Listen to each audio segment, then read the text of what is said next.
Muy buenas noches, Bolivia. Estamos iniciando en portada un día después de que se conoció una noticia muy importante políticamente, a un mes ya exactamente de las elecciones presidenciales. Hoy también ha comenzado el periodo de propaganda en medios de comunicación y se han elegido a los jurados electorales, con lo que se da un paso importante también ya con miras a la recta final de los comicios. Mary Vaca está en La Paz. Buenas noches, Mary, su directora del diario Página 7. ¿Qué tal, Tufi? Buenas noches amigos de En Portada. Estamos con mucho frío en La Paz porque ha nevado en esta jornada, pero al programa le vamos a dar calor político porque nuestro invitado está en Santa Cruz. Así es. Estamos esta noche con Carlos Mesa, candidato a la presidencia de Comunidad Ciudadana. Previamente vamos a observar un informe cortito de cómo va terminando esta semana, con la gran noticia de la semana, el anuncio de la presidenta de declinar su candidatura a la presidencia del Estado boliviano. Hoy dejo de lado mi candidatura a la presidencia de Bolivia para cuidar la democracia.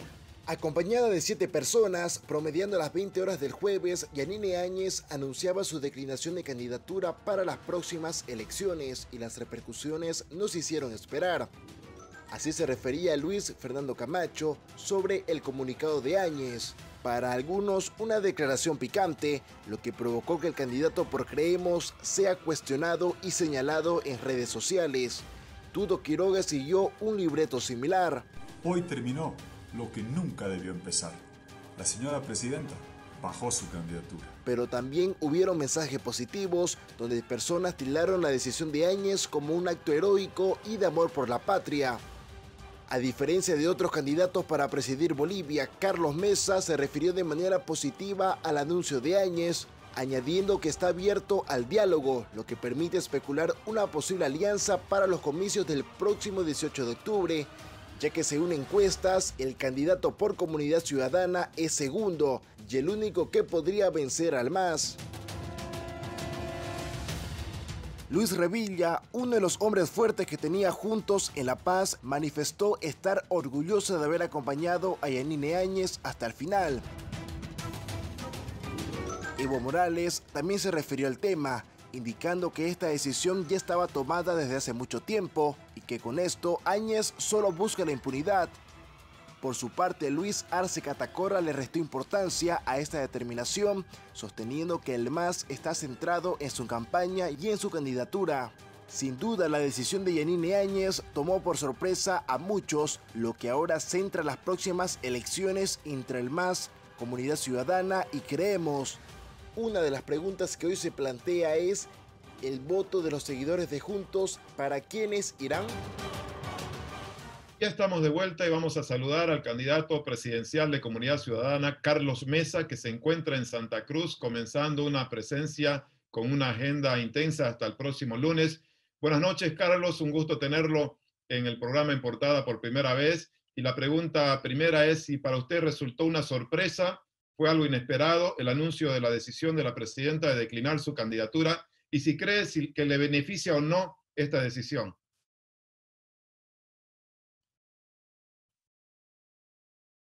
Buenas noches, Tufi, muchísimas gracias por la invitación. Efectivamente, la decisión de la presidenta fue una decisión sorpresiva. Uno podía asumir que sus resultados a nivel de encuestas iban declinando de manera significativa y de manera permanente, y en consecuencia obligaba a la presidenta a una reflexión sobre qué iba a hacer en el futuro. Diría yo que corrige un error. Creo que fue un error el haberse presentado como candidata a la presidencia, y ese error la llevó particularmente a mirar la mitad del tiempo el proceso con el ojo de una candidata y la otra mitad con el ojo de presidenta. Ahora tendremos la ocasión, pues todavía le queda un tiempo de gobierno, que es un tiempo que ojalá corrija los errores, que le van a permitir dedicarle todo su esfuerzo al tema presidencial. Con relación a qué efecto tiene su decisión, lo que nos ha parecido valioso es el hecho de que ella ha dejado en libertad a sus militantes o a sus potenciales votantes a tomar una decisión sobre quien consideren que puede ser el mejor candidato para enfrentar al MAS. Aquí el objetivo básico es ganarle al MAS, y en ese contexto creo que esa decisión es acertada, no ha pretendido ni ha planteado ningún tipo de condicionante, ha dejado en libertad a sus votantes para tomar una decisión. Nosotros creemos que tenemos las condiciones adecuadas para llevar adelante una candidatura exitosa y ganadora con un proyecto, con una propuesta, y somos optimistas en el sentido de asumir que una parte importante de esa votación puede beneficiar a la comunidad ciudadana. Don Carlos, usted en su primera reacción a la decisión de la presidenta ha señalado que estaría dispuesto al diálogo. Sin embargo, en esta jornada en Santa Cruz ha dicho que no quisiera alianzas, es decir, que buscará la unidad, pero con el voto del pueblo y no con alianzas. ¿Qué significa esa apertura al diálogo entonces? ¿Para qué dialogar? ¿No está tendiendo puentes con la gente de Juntos?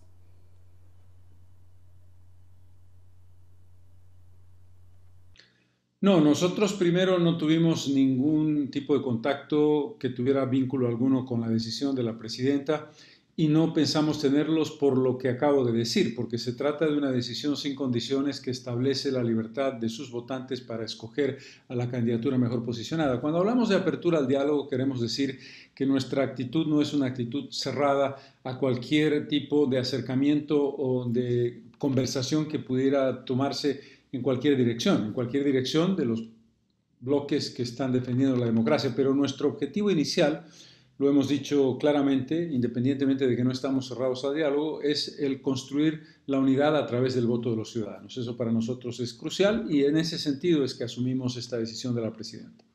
Sin embargo, don Carlos, si es que usted llegara a ser presidente, va a necesitar de otra fuerza para darle gobernabilidad a su gobierno. ¿No ha pensado en esa posibilidad para empezar a tender puentes con otros partidos?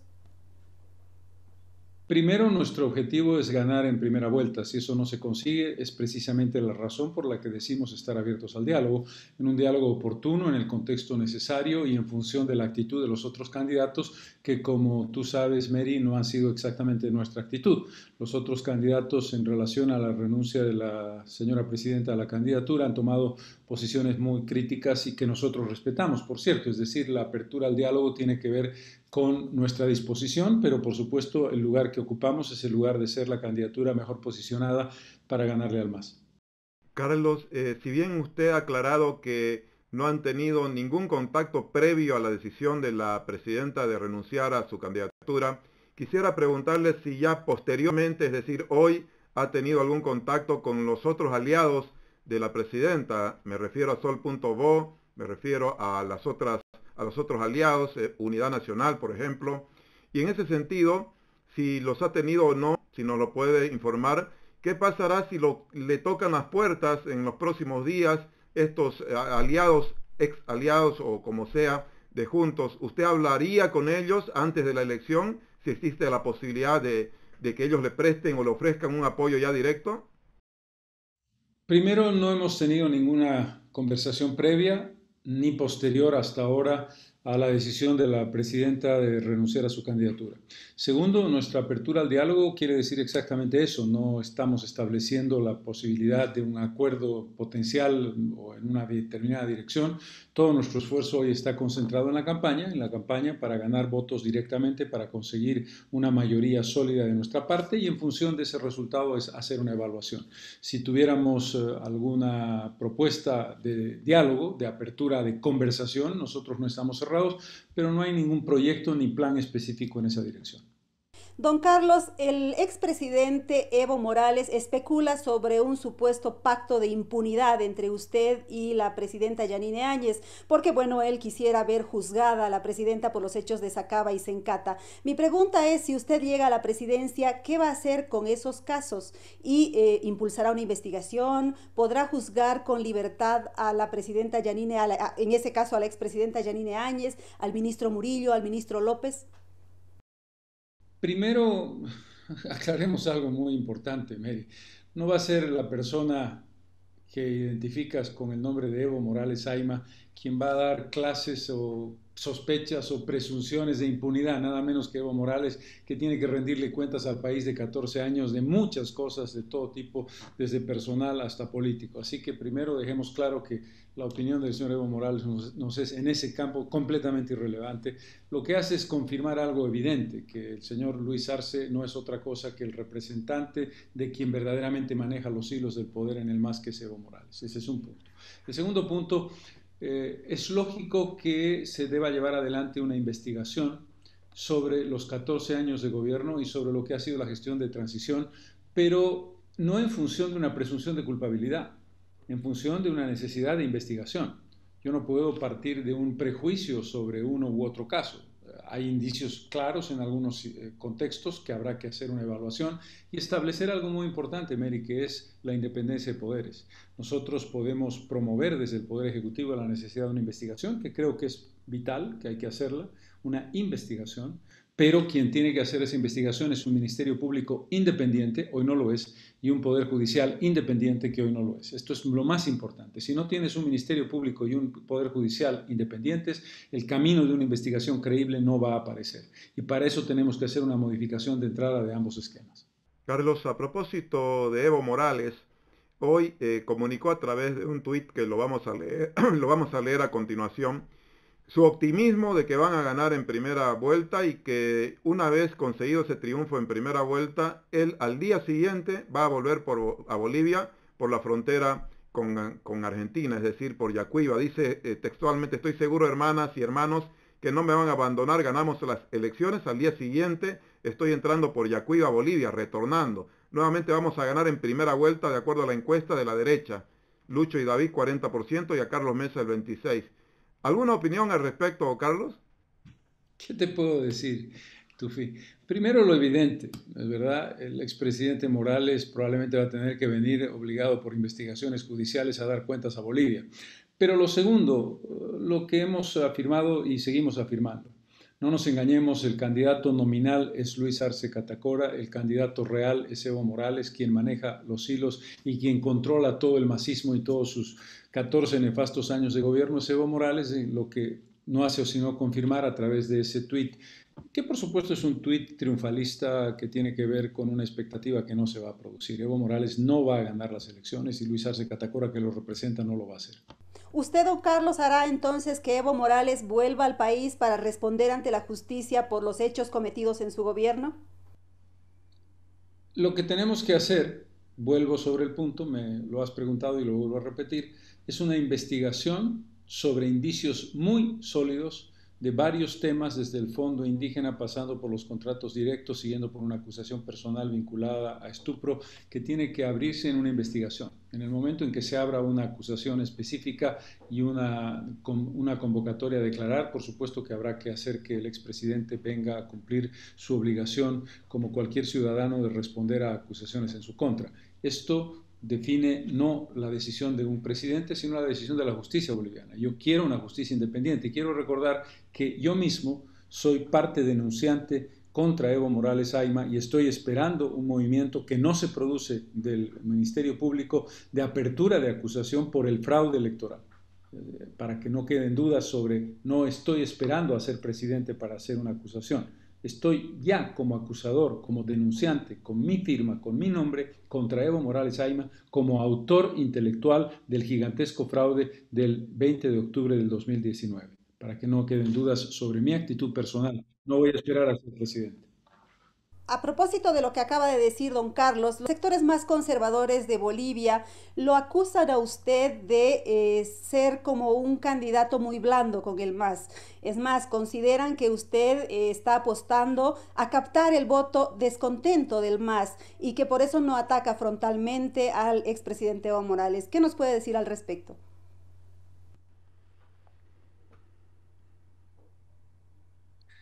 Yo creo que hay que hacer un distingo muy claro entre el insulto y el ataque político. Probablemente lo que quisiera mucha gente radical, que es la que tiene esa posición, es que yo viva en el adjetivamiento, en el insulto, en la descalificación.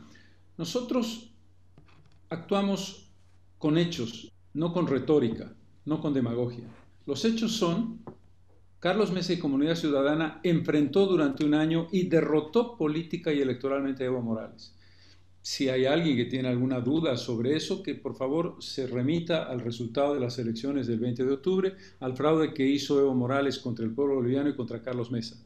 Que se remita a la acusación. Yo no voy a una plaza a gritar adjetivos en contra de Evo Morales. Yo he presentado una acusación que lo ha hecho como autor intelectual del gigantesco fraude que conlleva una responsabilidad penal y una responsabilidad civil de resarcimiento de daños. En consecuencia, son los hechos, no las palabras, no dicen que dice, lo acusan. Nos vamos a remitir a esto. Yo recibí la votación del pueblo boliviano en 2019 y la voy a volver a repetir porque la gente sabe exactamente quién es el candidato que puede enfrentar, derrotar al MAS y evitar que sigamos con 14 años de arbitrariedad, corrupción, despilfarro, controles de poder arbitrarios y autoritarismo. Carlos, esta semana se han conocido dos encuestas que muestran y han generado una expectativa de crecimiento de Luis Fernando Camacho, ubicándolo en el tercer lugar de la competencia. Quisiera saber si usted lo considera una amenaza a su candidatura desde el punto de vista de expectativa electoral, el reflejo de este crecimiento de Camacho en las encuestas hacia a un tercer lugar, y si lo considera un escollo difícil de derrotar en Santa Cruz, donde aparece como una fuerza muy importante según las encuestas.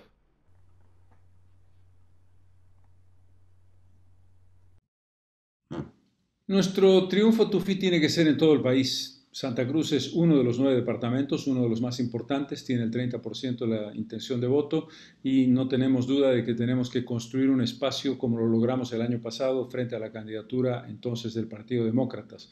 Yo considero que ese crecimiento es un crecimiento que tiene que ver con la disminución de votación y la razón por qué ha renunciado la presidenta Yanine Áñez, pero nuestra posición sigue siendo muy sólida y con una distancia significativa con relación a la tercera fuerza, y en ese contexto está claro para el país entero que nuestra intención de voto se mantiene inalterable y se va acercando a una consolidación definitiva para definir entre dos candidaturas, como ocurrió el año pasado, la presidencia del país. Y nosotros creemos que vamos a ganar esa elección.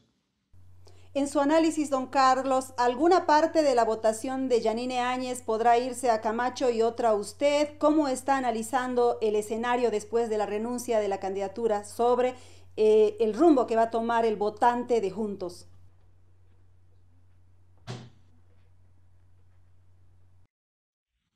Estamos hablando de una votación, dependiendo de las encuestas, de entre 7 y 10%, y no creo que esté vulnerando ninguna norma porque son encuestas de público conocimiento, no es ninguna encuesta nueva que yo esté anunciando, para que quede claro ante las autoridades del Tribunal Supremo Electoral. Entre ese 7 y 10% Yanine Áñez, a diferencia de don Luis Fernando Camacho, ha tenido una votación más distribuida, con un poco más de fuerza en Beni, Santa Cruz y Tarija. Creemos que en el caso de los 3 departamentos vamos a tener una distribución de voto probablemente entre las dos fuerzas que tú has mencionado, pero mi impresión es que la intención de voto en el occidente, en los valles y en el sur va a tener una preeminencia de votación de acercamiento a nuestra candidatura. Carlos, en la última encuesta a propósito de Jubileo, que es un termómetro obviamente, se hace una diferenciación de la intención de voto rural y urbana, y en la rural hay como 25 puntos por lo menos de distancia entre Arce y su candidatura, y mucho más todavía de los demás rivales. Esto, ¿cómo puede remontar Carlos Mesa en el área rural, que parece estar básicamente con una hegemonía, por lo menos por no decir supremacía, según esta encuesta, a favor de Arce?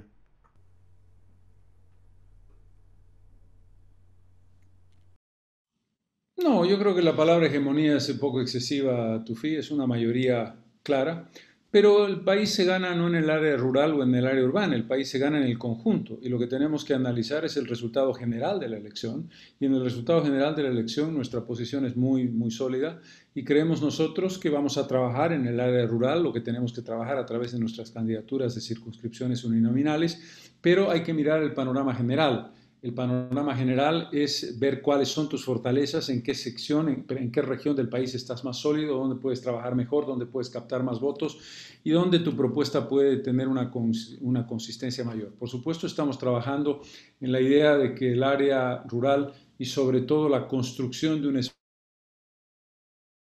de riego, de un espacio de preocupación de inversión social de nuestra parte es significativa y esperamos que esa propuesta tenga un efecto más que significativo en el área rural, pero somos conscientes de la realidad electoral. La realidad electoral define espacios geográficos, define espacios urbanos, rurales y espacios de diferente naturaleza que conforman naturalmente también lo que representan las intenciones de voto en cada parte del país para cada candidato. Don Carlos, si miramos las encuestas, vemos que usted ha tenido una votación más o menos estable, mejor dicho, una intención de voto más o menos estable, que no ha logrado despegar, 21, 22%. Quiero preguntarle sobre el estilo de su campaña. Lo hemos visto cumpliendo estrictamente la cuarentena en su casa.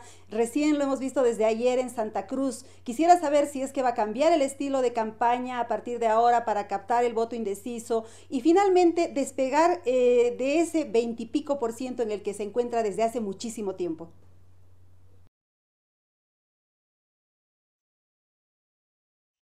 Sería una maravilla para muchos candidatos, probablemente para el 90% de los candidatos, esa definición que tú acabas de hacer.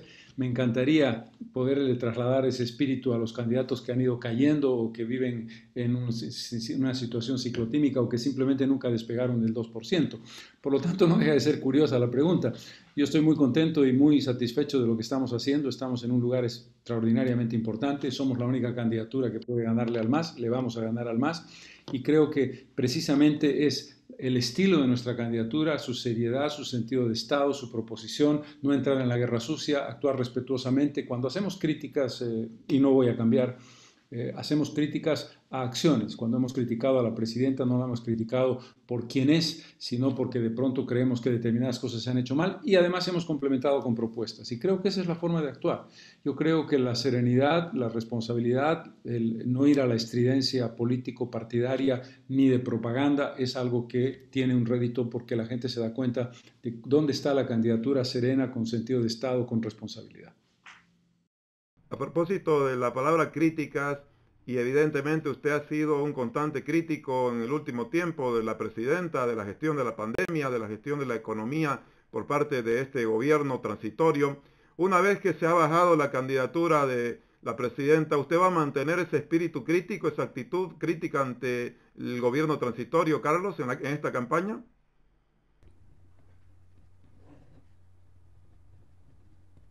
En la medida en que dependemos de que esa gestión mejore, sí, porque no queremos llegar al gobierno en la lógica de una situación no resuelta. Nosotros tenemos la confianza y ella, la presidenta, se ha comprometido a dedicarle el 100% de su esfuerzo a la gestión presidencial. Asumimos que eso generará un cambio de resultados en la gestión de la pandemia y en la gestión económica. En el caso de la gestión económica, mi crítica ha tenido que ver, y esto es muy importante subrayarlo, Tufi, con la lamentable situación de la dualidad de gobierno. Un gobierno en el Ejecutivo de Juntos y un gobierno en el Legislativo del MAS, que tenía que ver con la competencia electoral. Y el MAS se ha apropiado de manera arbitraria, porque no había otro remedio constitucional que aceptarlo así, del poder legislativo y no creo que vaya a cambiar. Mi crítica en la gestión económica ha tenido que ver con la dualidad. Y en la gestión de salud, efectivamente, creemos que se han cometido errores importantes. Pero la mirada crítica ha sido siempre una mirada crítica y propositiva. Un caso particular, el de los kits, por ejemplo, de salud, que el gobierno adoptó como una medida después para aquellas personas que estaban en sus casas y que no tenían posibilidades de acceso, para poner un ejemplo. Don Carlos, este país en camino hacia el descalabro es el que le va a tocar administrar a usted si llegara a ser presidente. Mi pregunta es, ¿qué va a hacer? Se habla de un 15% de déficit hasta fin de año, es un hueco gigantesco, significaría deuda, significaría achicar el Estado. ¿Qué va a hacer ante esta situación tan crítica? Y por otro lado, ¿vale la pena llegar a la presidencia de esa manera y en esta circunstancia histórica?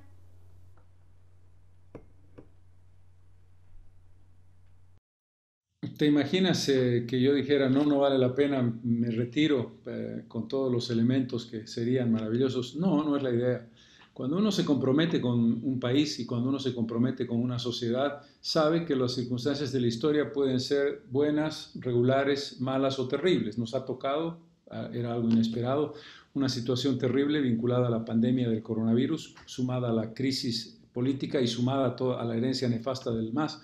De modo tal que esa es exactamente la responsabilidad de quien tiene un sentido de Estado o quien quiere mostrar un sentido de Estado. ¿Qué es lo que vamos a hacer? Vamos a trabajar sobre esos parámetros. No sé si vamos a llegar al 15% del déficit fiscal. Los cálculos del Banco Central están entre el 10 y el 12%, que de todas maneras es una situación muy complicada, para no hablar de la reducción del tamaño de la economía. Tenemos que trabajar en medidas de inyección inmediata, que tiene que ser la búsqueda de la reactivación económica del país a través de una inyección que esté en el rango del 12 al 15% del Producto Interno Bruto, de entre 5 y 6 mil millones de dólares, que tienen que inyectarse a la oferta y a la demanda del país a través de un financiamiento internacional con un margen de juego que no es poco importante, que es un margen que no todos los países de América Latina tienen, de un nivel de deuda que no es significativa del Producto Interno Bruto total y que además va a trabajarse en una negociación en la que el condicionamiento no puede ser aceptado si no te permite precisamente generar la inyección. No podemos pedir un financiamiento que te diga ajustate el cinturón y reduce el gasto. Tienes que hacer una combinación de ambas cosas y estamos preparados para ello. Carlos, usted ha desafiado a un debate sobre economía al candidato del MAS cara a cara. La respuesta parece que va a ser negativa. El MAS ha previsto solamente la posibilidad de estar en un debate con todos, ha dicho una vez más, y sobre economía precisamente.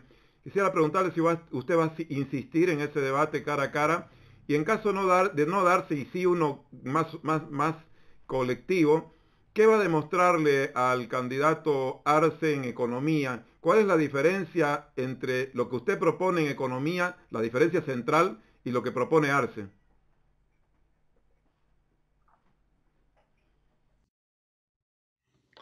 Primero, no es un desafío, es una invitación. Segundo, entiendo ya que la respuesta ha sido negativa, lo cual no me sorprende porque ha hecho exactamente lo mismo que quien controla su candidatura, que es Evo Morales, durante 14 años no aceptar la necesidad de un debate entre las dos candidaturas más importantes.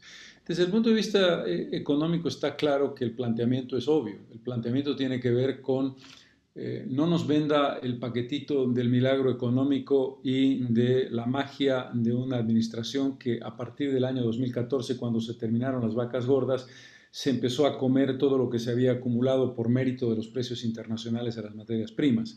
¿Qué historia es esa de un Banco Central de Bolivia desfondado con 8.500 millones de dólares utilizados teóricamente en inversiones productivas que tienen resultados tan extraordinarios como San Buenaventura, que no funciona o que funciona a la tercera parte de su capacidad, o como la planta de Uria ubicada en un lugar inadecuado, que está prácticamente detenida, que no tiene una conexión adecuada de salida, que no tiene mercados, que establece casos como el Fondo Indígena, que define una lógica de contratación directa. En fin, si quieres podemos alargarnos mucho más, pero hay muchísimos temas de los que podríamos hablar y es de los que yo quería hablar con el señor Arce para demostrar la evidencia de que el milagro económico, cuando recibes por ejemplo, millar de pies cúbicos de gas a $13, en contraposición al $1.70 que recibía tu antecesor, así también te conviertes en el mejor ministro de Economía del mundo. Pero en cuanto eso se termina, se demuestran las falencias, las irregularidades, el despilfarro y la corrupción. Bueno, Carlos, le vamos a ir agradeciendo. Tengo aquí algunos comentarios. Si usted quiere responder algunos, responde. Si no, los dejamos pasar de la audiencia. Diego Inchausti dice: propuestas en las que el eje central es el ciudadano. Tiene mi apoyo don Carlos Mesa y Comunidad Ciudadana. Cecilia Galván dice: a pesar de la guerra sucia que le hizo la señora Áñez, don Carlos Mesa siempre fue muy respetuoso. Eso habla bien de él. Y finalmente Ana Lucía Gómez dice: mesista y masista es lo mismo. Carlos Mesa llenaba de elogios a Evo Morales, eso el pueblo no lo olvida. Son algunas intervenciones, si quiere comentar algunas, si no, pues vamos cerrando la entrevista. Son opiniones muy respetables, Tufi, son puntos de vista que yo considero. Agradezco a aquellos que me apoyan y entiendo a aquellos que puedan tener una visión contraria. Hemos respondido ya sobre el tema de la evidencia clarísima sobre mi posición en torno al MAS desde el punto de vista político, cuando lo derroté incuestionablemente en una elección que bloqueó la segunda vuelta a través de un fraude, y en el juicio que le estoy haciendo de fraude electoral. Decir que nuestra decisión de luchar contra la triple crisis que enfrenta Bolivia, la crisis económica, la crisis de salud y la crisis de corrupción, tiene en nosotros respuestas claras y concretas con ofertas que tienen que ver con lo propositivo, que es lo más importante. Muchas gracias, Carlos, por acompañarnos esta noche en esta entrevista. Será hasta una próxima oportunidad. Muchísimas gracias, Tufi. Muchísimas gracias, Mary. Es un privilegio. Muy buenas noches. Muchas gracias a usted. Bueno, hacemos una pausa y enseguida retornamos.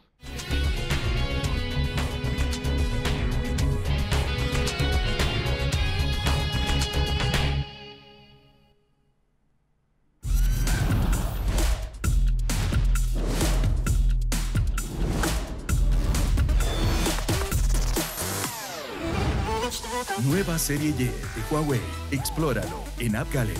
Equipos homologados por la ATT.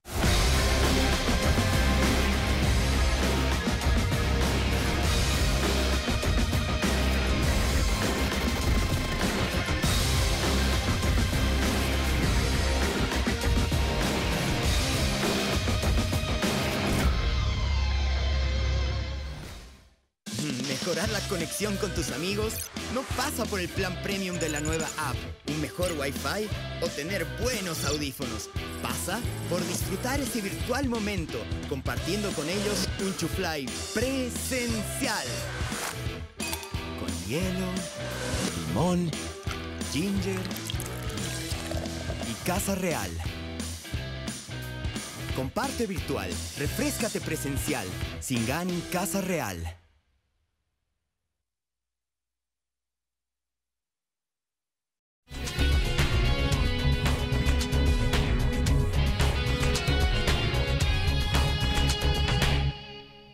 Seguimos con el programa En Portada en la noche de este viernes y tenemos como invitada a la defensora del pueblo, Nadia Cruz, está con nosotros. Le damos la bienvenida una vez más a la defensora del pueblo. Buenas noches, defensora. Ayer ha emitido un informe la Defensoría sobre los sucesos de Sencata y Sacaba. La conclusión es que se han cometido delitos de lesa humanidad en ambos hechos durante el gobierno transitorio. En ese sentido, defensora, quisiéramos conocer en detalle cuáles son definitivamente las pruebas que llegan a concluir que hubo delitos de lesa humanidad en Sencate y Sacaba, y quiénes son los responsables. Estamos hablando de Fuerzas Armadas, de policía, ¿de qué actores? Buenas noches, Tufi, muchas gracias por el espacio.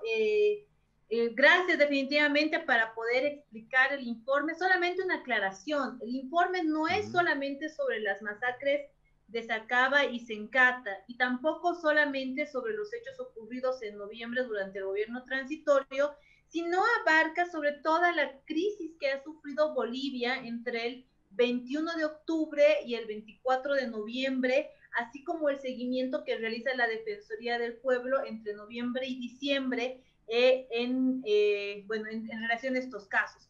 La Defensoría del Pueblo ha concluido que han existido al menos 32 conclusiones que señalan violaciones a los derechos humanos durante esta crisis que ha tenido nuestro Estado.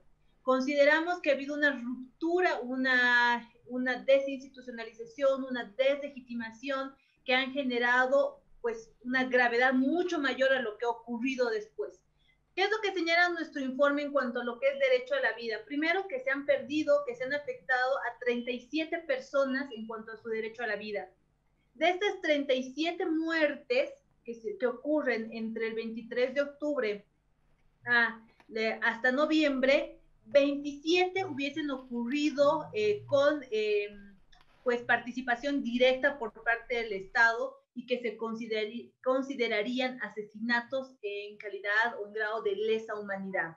En el caso de lo que ocurrió en la primera intervención que nosotros identificamos, es la ocurrida el 11 de noviembre en la zona sur, que es en Ovejuyo, Rosales, Pedregal y Chasquipampa, donde se ha identificado la participación de efectivos policiales y personas particulares con la aquiescencia de la policía boliviana en actos de seguridad que hubiesen realizado, que nosotros como Defensoría también concluimos eran necesarias, eran urgentes para toda la población, pero que en la medida que se fueron desarrollando, fueron suscitándose excesos. Los excesos terminaron en que en la en quitarle la vida arbitrariamente a 3 personas en estos asesinatos que nosotros hemos identificado. Contamos con los testimonios, contamos con los videos de cómo hubiese ocurrido aquello,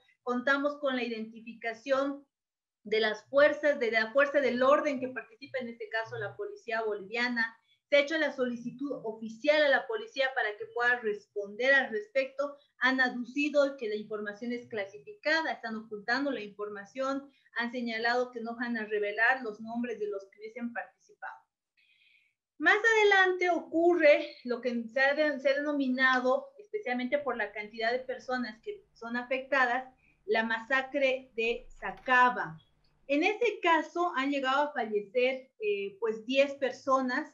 En este caso, lo que nosotros como Defensoría del Pueblo hemos identificado, que entre el 14 y el 15 de noviembre del año 2019 se hubiese primero intentado intervenir una movilización del trópico de Cochabamba hacia el centro de Cochabamba.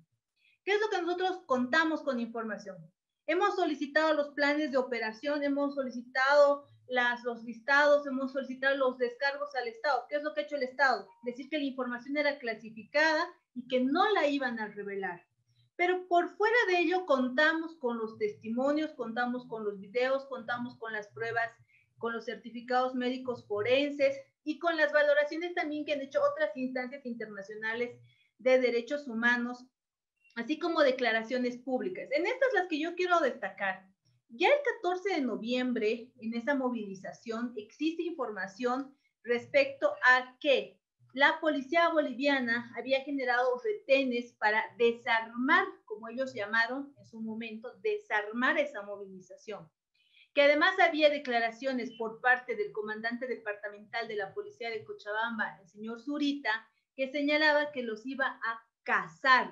Textualmente señala, los voy a cazar si intentan ingresar. Esas eran las formas en cómo él anunciaba la respuesta de la policía. Defensora, adicionalmente, igual vamos a ir desarrollando el informe a lo largo de la conversación. Si es que me permite hacerle una pregunta. Quisiéramos saber si es que usted ha encontrado del otro bando algún grado de responsabilidad.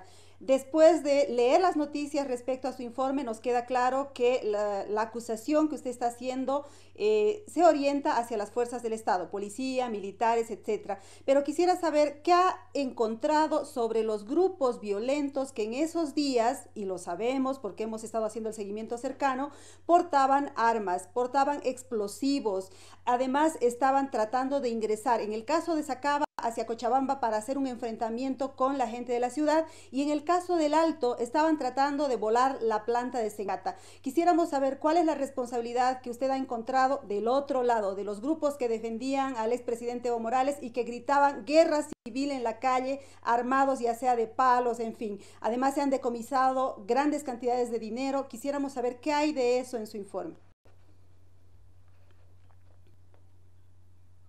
Mire, Mary, yo entiendo esta forma en cómo se ha tratado de plasmar esta situación de violación de derechos humanos como el enfrentamiento de dos bandos.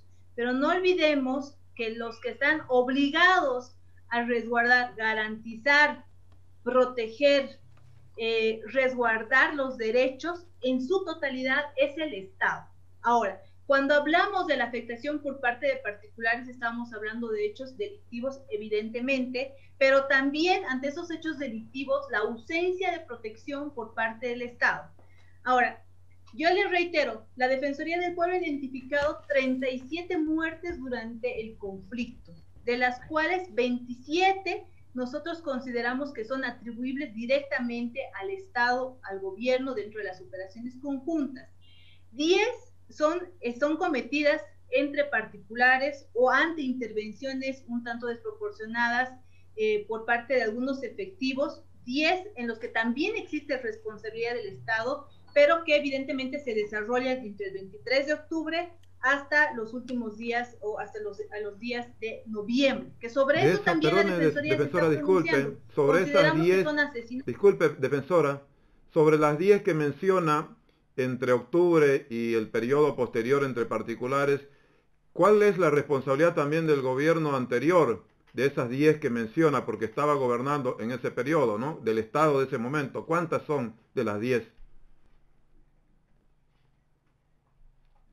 Mire, las primeras que ocurren, que son las que son en Montero, en el departamento de Santa Cruz, existe una responsabilidad por parte del Estado, las que ocurren el 30 de octubre propiamente, porque no se ha garantizado el derecho a la vida, porque la protección que debieron dar las fuerzas del orden no fue suficiente. Nosotros, incluso en el caso de Montero, en su momento reclamamos al gobierno refuerzo policial ante un posible enfrentamiento, ante la cantidad de gente que se estaba movilizando. Reiteradamente después fuimos solicitando una suerte de medidas de pacificación, de mayor resguardo a la población, no solamente en los hechos de muerte, sino en los otros hechos donde se ha cobrado o se ha afectado la integridad de las personas. Por supuesto, en las 37 muertes hay responsabilidad del Estado, sea el gobierno anterior, sea el gobierno actual, sea cualquier gobierno, existe una responsabilidad. ¿Por qué? Porque son Estado y tienen la obligación de proteger y garantizar los derechos de toda la población. Ahora, en términos de derecho internacional de los derechos humanos, permítanos señalar que esa es la tarea que a nosotros nos corresponde como Defensoría del Pueblo. Existen 27 que nosotros podemos catalogar de lesa humanidad por la forma de intervención del Estado, porque no es lo mismo un particular que una policía que está autorizada para tener armamento, está autorizada para ir contra los civiles, tiene una idea de cómo va a ir aumentando el uso de la fuerza. ¿Qué es lo que nosotros identificamos? Que hubo uso excesivo de la fuerza, que esa tarea de seguridad que de inicio nosotros considerábamos que era urgente y necesaria en nuestro país, se fue excediendo a momento que se iba desarrollando. Y voy a utilizar un término que me lo dijo a mí el ministro de Gobierno. Me dijo: defensor, entienda usted, los policías tenían una suerte de expresar su venganza institucional. Eso a nosotros nos da una orientación de por qué se fue desarrollando de esta forma estas intervenciones. Ahora, a lo que me señalaba la señora Mary Vaca respecto a lo que hubiese ocurrido en Sacaba y en Sencata, déjenme explicarles, eso le estaba intentando explicar. En el caso de las manifestaciones de Sacaba, el 14 de noviembre la movilización empieza a ingresar hacia el lado de Cochabamba. El 14 de noviembre la policía reporta lo que está señalando la señora Mary Vaca, de que había gente armada, había gente con elementos que podían afectar, que podían generar una suerte de ataque o de enfrentamiento. Y la misma policía dice que el 14, en retenes que ellos instalaron, les despojaron de todo. Antes de la movilización del 15, antes de los sucesos del 15, es cuando el comandante departamental de Cochabamba, Zurita, le señala al sector campesino que los iba a cazar. Si el sector campesino seguía, pese a estar desarmado como él señalaba, pese a que lo que dice la señora Mary Vaca se había despejado por intervención de la misma policía, pese a eso, Zurita les dijo que los iba a cazar, que iban a sentir la fuerza de la policía. A esto, el 15, lo que hace la policía es esperar un tiempo en el puente en Guayculi, señalando información falsa y mentirosa. Primero les dijo a los marchistas que tenían que esperar porque la Defensoría del Pueblo iba a ingresar. Nosotros le dijimos antes al comandante Zurita que no íbamos a ir al lugar porque la intención de cazarlo no permitía una posibilidad de diálogo. Que no podíamos nosotros entrar en una mesa de diálogo. En el caso del Alto, defensora, en el caso de Sencata, ¿qué es lo que ha ocurrido? Porque también tenemos información de que había la amenaza de que se iba a explotar la planta de gas y que eso hubiera provocado realmente una catástrofe en la ciudad del Alto.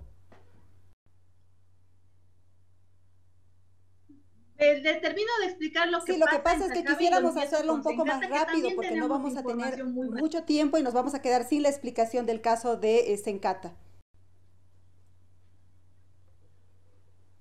Yo lo decía por justamente esa observación que usted realizaba a un movimiento armado que pues generó como hipótesis el Estado, y yo le estoy explicando de que no ha sido así. En el caso de Sacaba, los disparos vienen del lado de la policía y Fuerzas Armadas y termino. Existe una declaración de Zurita donde se señala que la policía podía no estar armada, pero que los militares sí estaban armados. Eso es lo que señala Zurita. Ahora, en el caso de Sencata, nosotros hemos realizado un seguimiento minucioso a la movilización y estábamos, como yo anuncié en su momento, viendo posibilidades de tender puentes de diálogo antes de que suceda la masacre. Ya habíamos logrado encontrar puntos o dirigencias que podían ingresar a la fase de diálogo como tal. ¿Qué es lo que pasa en Sencata? En Sencata, el día de la masacre, déjeme un momentito, el 19 de noviembre, lo que sucede es que existen dos planes de operaciones. Dos. En el primer plan de operaciones y en el primer informe que sale, señalan alrededor de las 10:50 de la mañana que el objetivo había sido alcanzado exitosamente. Esa es información oficial del Estado. Que el objetivo de sacar gasolina, GLP, era exitoso. Que todo el operativo que señalaron que era la causa para que los movilizados vayan, ataquen y que querían hacernos explotar, oficialmente se señaló a las 10:50 de la mañana que había sido exitoso. Información oficial. Además existe información oficial por parte de YPFB que señala que desconocían de cualquier posible afectación a la planta de Sencata. Información oficial. Pero además existe un plan de operaciones, porque en Sencata, le digo, vieron dos, un segundo plan de operaciones donde intervienen fuerzas militares. Tenemos testimonios de cómo se había dotado de armas, de armamento, de balas a los militares para que intervenga Sencata. Adicionalmente, existen los testimonios de varios lugares donde señalan que no existe ningún muerto dentro de la planta de Sencata. Es decir, cuando ellos señalaban que los manifestantes estaban yendo a hacer explotar la planta de Sencata, no existe ninguna baja dentro de la planta. ¿Dónde ocurren las bajas? Fuera, a una distancia sí considerable de la planta, porque evidentemente empezaron a haber como discusiones, refriegas en el caso de los movilizados. Defensora, disculpe. Disculpe, defensora. Y en todo, solamente con eso, además, ¿ya? Con esto le termino, solamente con esto termino de aclarar este pequeño punto.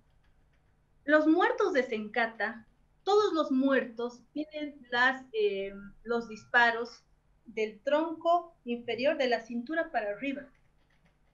Yo no sé, nosotros por la experiencia que tenemos en derechos humanos, por las tantísimas historias de este tipo que escuchamos, cuando la policía o las fuerzas del orden quieren disuadir a la población que posiblemente vaya a generar una afectación, los disparos son en las piernas, son para bajar a esas personas, no para matarlas, o no tienen los disparos en los cráneos, lo mismo que en el caso de Sacaba. Está bien, defensora, si me puede responder cortito por motivo de tiempo, porque estamos apretados. Quisiera preguntarle si en el informe tienen alguna conclusión también, o si han investigado las quemas de Pumacataris, si han investigado el incendio a la casa de Casimir Amlema, el incendio a la casa del Defensor del Pueblo. En el caso de los Pumacataris son bienes del Estado y la Defensoría debe defender también, entiendo, al Estado y a otras personas. ¿Hay alguna investigación y conclusión sobre esos casos también, con personas identificadas? Mire, en el caso de por si acaso, en el caso de Sacaba y de Sencata no tenemos personas identificadas porque el Estado ha rehusado dar la información como clasificada, como ocurrió en la dictadura, yo sé que ustedes se acordarán. En el caso de lo que sucedió en los Pumacataris, lo que sucedió en Vila Vila, las afectaciones que hubieron muy fuertes a la integridad física en la primera parte del conflicto son consideradas dentro del informe. También establecemos un grado de responsabilidad en lo que le corresponde al Estado o al gobierno de ese momento, por supuesto que sí. Y en muchos casos, como en el caso de Casimira Lema, en el caso del miembro de la CONADE, ex rector de la Universidad Mayor de San Andrés, incluso la misma Defensoría del Pueblo es la que ha pedido la investigación de oficio sobre esa causa ante la Fiscalía General del Estado. ¿Y hay alguna conclusión en este informe sobre esos dos casos? Por supuesto que sí. Bueno, gracias, defensora, por su presencia esta noche aquí en Portada. Será hasta una próxima oportunidad. A ustedes, Tufi, Mary, muchas gracias. También solamente señalar, y por eso nuestra solidaridad, también hay conclusiones respecto a la afectación de trabajadoras y trabajadores y medios de comunicación dentro de octubre a diciembre del año 2019. Muchas gracias. Vamos a hacer una pausa y enseguida retornamos.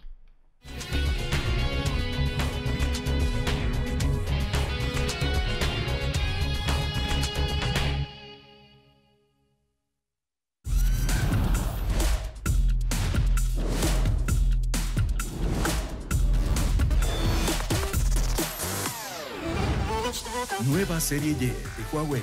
Explóralo en App Gallery. Equipos homologados por la ATT.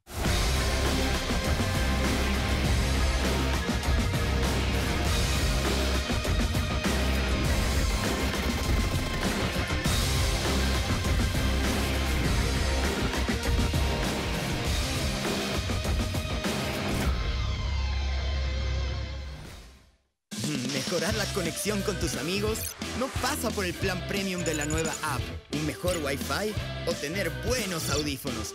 Pasa por disfrutar ese virtual momento, compartiendo con ellos un chuflay presencial. Con hielo, limón, ginger y casa real.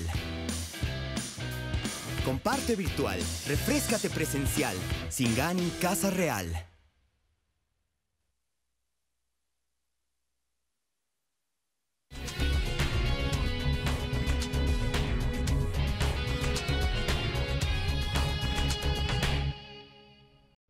Seguimos en Portada y les vamos a comentar a continuación una buena noticia de Huawei. Durante el evento virtual Huawei Developer Conference 2020, anunció su nuevo sistema operativo EMUI 11 y compartió importantes actualizaciones de su tienda oficial de aplicaciones App Gallery. El nuevo sistema operativo de Huawei cuenta con un nuevo diseño e interfaz de experiencia de usuario basada en los resultados de la investigación del equipo de investigación de Huawei's Human Factor Engineering Research Lab, que analizó a detalle la experiencia de uso y optimizó la experiencia visual e interactiva de EMUI 11 para brindarle el más alto grado de confort al usuario durante el uso. Además, EMUI 11 posee funciones tecnológicas que brinda a los usuarios una experiencia de conectividad fluida y segura entre sus dispositivos.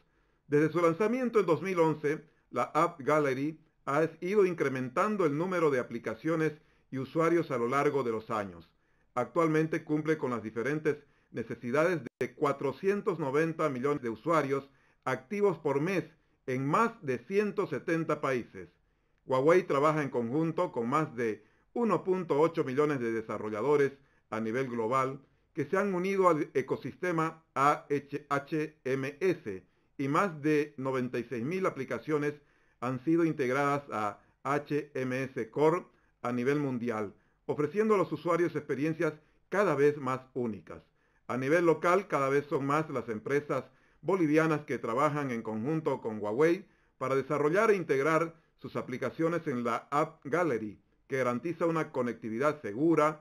Prueba de ello es que actualmente están disponibles las principales aplicaciones de banca nacional como ser Banco Mercantil Santa Cruz Móvil, BNB, Gana Móvil, Banca Móvil BSP, Banco Económico, Banco Visa, Banco Móvil Fácil, entre otras. Bueno, después de esta novedad tecnológica, también tenemos una linda y grata noticia aquí en Portada que se refuerza.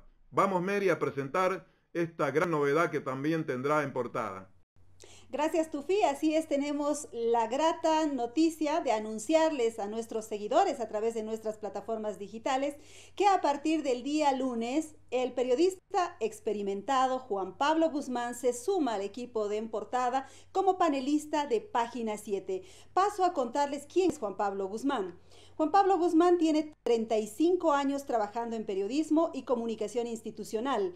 Fue periodista y director de noticias en radio, prensa escrita y televisión. Trabajó en varias instituciones públicas y privadas en el área de comunicación institucional, docente de la carrera de comunicación en la Universidad Católica Boliviana y corresponsal en Bolivia de la revista mexicana Proceso. Nosotros en Página 7 hemos estado disfrutando últimamente de sus columnas y ahora lo van a poder también ustedes disfrutar aquí en el programa En Portada. Les presento a Juan Pablo Guzmán, que ya está con nosotros. Juan Pablo, buenas noches. ¿Cuál es el aporte que traes a partir desde el lunes al equipo de En Portada? Buenas noches, Mary. Buenas noches, Tufi. Buenas noches a todos los televidentes. Gracias por esa generosa presentación. Es un gusto trabajar con ustedes y remarco este concepto, trabajar con ustedes, con personalidades como Tufi, como Mary, como Isabel. Las gracias a Raúl Grafulic por la invitación. Respecto a tu pregunta, ¿en qué podemos aportar? Creo que el país está pasando por una coyuntura particularmente complicada que necesita luces, esclarecimiento, orientación e interpretación.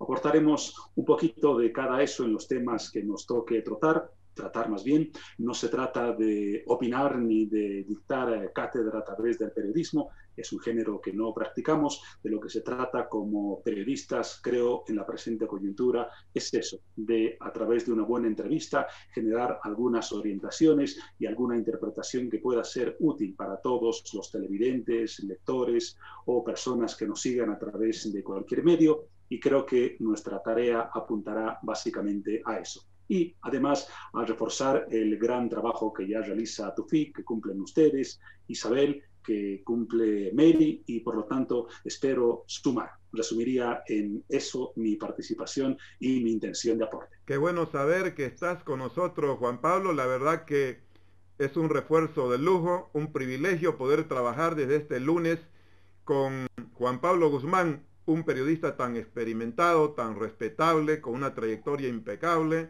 por distintos medios de comunicación, con una experiencia acumulada de muchos años en la televisión, en el periodismo también. Así que bienvenido, Juan Pablo. Vamos a estar realmente disfrutando de tu aporte y por supuesto que aprendiendo también.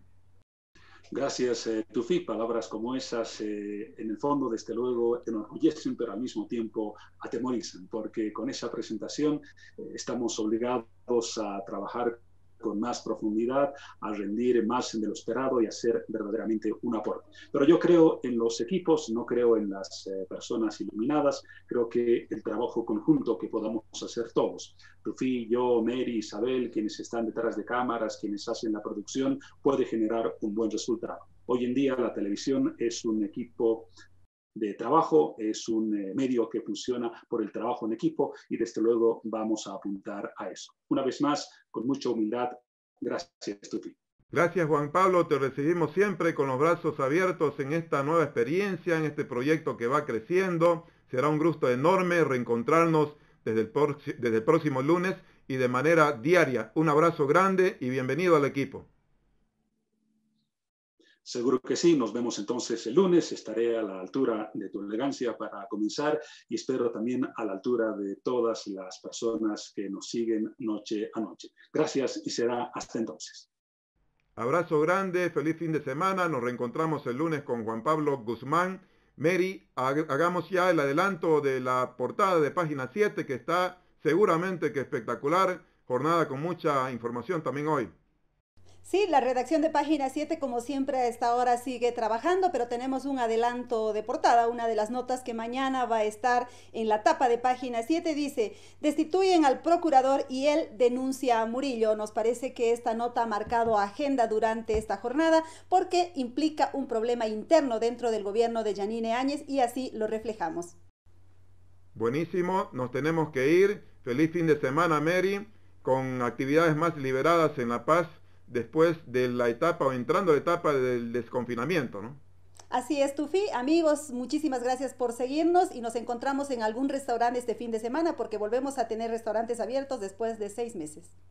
Así es, o en el cine. Cuídense, nos reencontramos el próximo lunes. Hasta entonces, 20 horas en Portada.